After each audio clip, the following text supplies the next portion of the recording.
Now at 6, deadly fire. Flames tear through an apartment building in Greenwood. What we're learning tonight about the fire and how a local group is helping survivors. Plus, a pedestrian killed overnight in downtown Indy, the third one this week. What we know about the investigation. I hope you're able to get outside today. It was the nicest day in 2 weeks. Now I've got some rain on the way. We're going to let you know how much and expect the fall.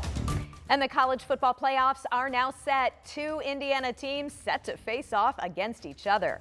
We take a look at the final rankings and matchups. Live from Indy, you're watching 13 News.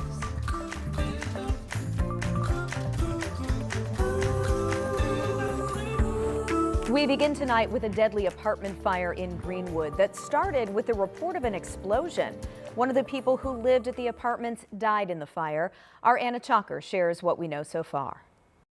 The fire here at this Greenwood apartment complex started in the back corner. As you can see, it's completely destroyed, and crews are still working through the damage to determine what caused this fire. Just after 11 Sunday morning, Greenwood firefighters were called to the Clearview apartments for a report of an explosion. As the first unit arrived, they found the fire in the back of this building. And once firefighters got inside, they found a person dead and then evacuated 6 additional units. Right now, it's unclear how this fire started. So the fire was contained to the one apartment building.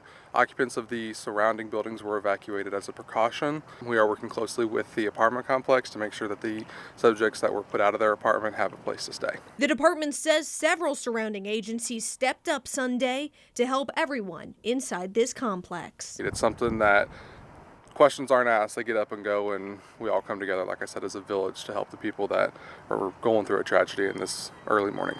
The Indiana State Fire Marshal is assisting the Greenwood Fire Department in this investigation. In Greenwood, Anna Chalker, 13 News. The Red Cross and Fire Angels, a nonprofit in Johnson County, are helping people displaced by that fire. As soon as we learn a cause, we'll be sure to share that with you on WTHR.com. Tonight, IMPD is investigating an overnight crash that killed a man who was walking downtown. It happened near 10th and Illinois Streets. Our Marina Silva is in studio tonight with what we've learned about the crash. Marina? Well, Jenny, this is the latest deadly crash in just 2 days in Indianapolis. This one happened just before 4 this morning. Metro Police tell 13 News a man was hit by a car just blocks from downtown. Our crew at the scene says belongings were scattered on the ground.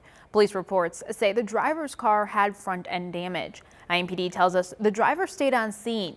Right now, detectives are working to figure out what happened. The Marion County Prosecutor's Office will determine if the driver will face any charges. Now, according to the Indy pedestrian crisis, this crash is the 3rd traffic fatality this weekend in the city. This is the only one involving a pedestrian. Jenny? All right, Marina Silva live in studio for us. Thank you. Happening tomorrow, the civil trial is set to begin for former Indiana Attorney General Curtis Hill. Hill is accused of groping a lawmaker and 3 staffers during a party. Jury selection is expected to wrap up by midday Monday, and then opening statements are planned for after lunch. 4 women accused Hill of unwanted touching during a gathering to celebrate the end of the legislative session back in March of 2018. They originally filed a suit in federal court, but that was dismissed. They later refiled in state court.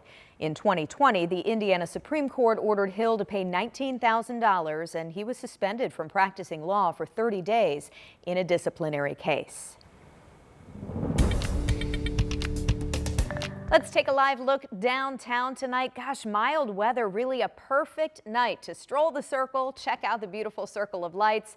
And I'll tell you, now's the time because rain is on the way. So Matt, how long till the rain gets here? Just a couple hours from now. Okay, so we have time to enjoy it. We do. Great evening out there. It's warm, it's comfortable for December standards. Sure. A lot of 40s and 50s out there. I was just looking, I'm going to bring that up again. Do you see what they have in the windows there? I think that's IU. That's All pretty right, cool. I like is it. Cool. So what a nice evening we have out there. What a great Sunday. Honestly, what an awesome weekend we had across central Indiana. Maybe you're in town because you're watching the Big Ten championship, or maybe you're in town because you're watching the Pacers. You know, we don't normally get into some mid and upper 50s like we got today. We even had a few 60s out there.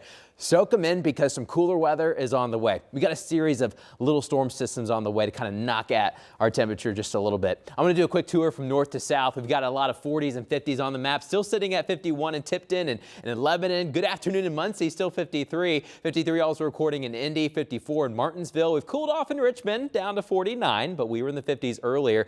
But check this out. Now we're down to the mid 50s, but earlier we were at 60 in Shelbyville. It was a beautiful day. I hope maybe you got some outdoor work in today as we had the sunshine, but clouds are in the forecast. It's going to be a very cloudy week as we have multiple storm systems on the way. Coming up, I'm going to time out for when you can expect some rain and possibly how much overnight tonight. Jenny?